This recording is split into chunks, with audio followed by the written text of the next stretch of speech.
इतक्या सगळ्या याच्यातनं प्रवास केला. पण आजही आपण बघतो, की ग्रामीण भागातल्या काही मुलींना संधी मिळणं हे खूप दुरापास्त आहे असं म्हणायला हरकत नाही. होय. त्या संधी त्यांना शोधून आणायला लागतात. त्यांना ते अचीव्हमेंट प्रूफ करायला लागतात.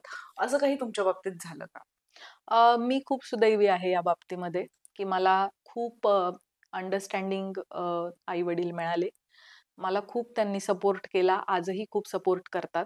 अगदी बालपणापासून म्हणजे आम्हा सर्व चुलत भावंडांमध्ये तशी मी ग्रॅज्युएट होणारी किंवा गव्हर्नमेंट सर्व्हंट होणारी किंवा अशा सर्व परीक्षा देणारी मी पहिली मुलगी आहे.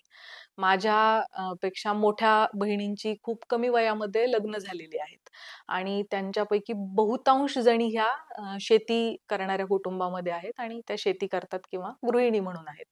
त्यामुळे मी या बाबतीत खूप लकी आहे, की मी अभ्यासाची आवड माझी जी होती ती बघून माझ्या आई-वडिलांनी मला प्रत्येक वेळेला काहीतरी चांगलं मोठं स्वप्न पाहण्याची प्रेरणा दिली आणि मी जे काही करायचं ठरवलं, खरं तर त्यांनाही त्या क्षेत्रांविषयी फारसं माहिती नव्हतं. माहिती नसतं. खरंच आहे. कारण माझी आई जी आहे ती प्राथमिक शिक्षिका होती. आता नुकतीच ती सेवानिवृत्त झाली.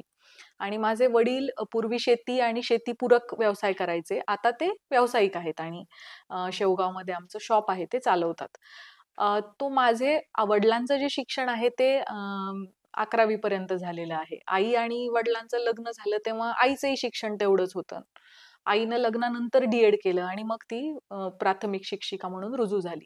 सो या पार्श्वभूमीवर बायोटेक्नॉलॉजी असेल किंवा यू-पी-एस-सी असेल किंवा अगदी एम-पी-एस-सी असेल, या परीक्षांविषयी माझ्या आई-वडिलांनाही फार फार ज्ञान डीपमध्ये नव्हतं. नॉलेज नसतं. त्यांच्याकडे ऐकीवच माहिती होती किंवा काही क्षेत्रांबाबतीत जसं बायोटेक्नॉलॉजी आणि रिसर्च या गोष्टीविषयी तर आयक्यू सुद्धा माहिती त्यांना नव्हती. परंतु मी जेव्हा एखाद्या क्षेत्रामध्ये जाण्याचा निर्णय घेतला, तेव्हा त्यांनी माझ्यावर विश्वास दाखवला.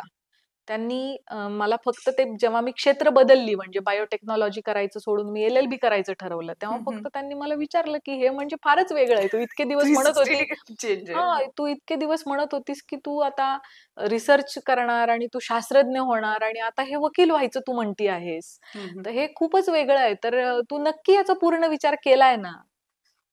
तू पुरेपूर विचार केलायस ना, हे त्यांनी फक्त माझ्याकडून खात्री करून घेतली किंवा मी जेव्हा एल-एल-बी करताना आता यू-पी-एस-सी करायचंय आणि मी कलेक्टर किंवा एस-पी होईन असं म्हणायला सुरुवात केली. तेव्हाही त्यांनी फक्त मी विचार प्रॉपर केलाय ना, ह्याची खात्री करून घेतली आणि मला 100% सपोर्ट त्यांनी दिला.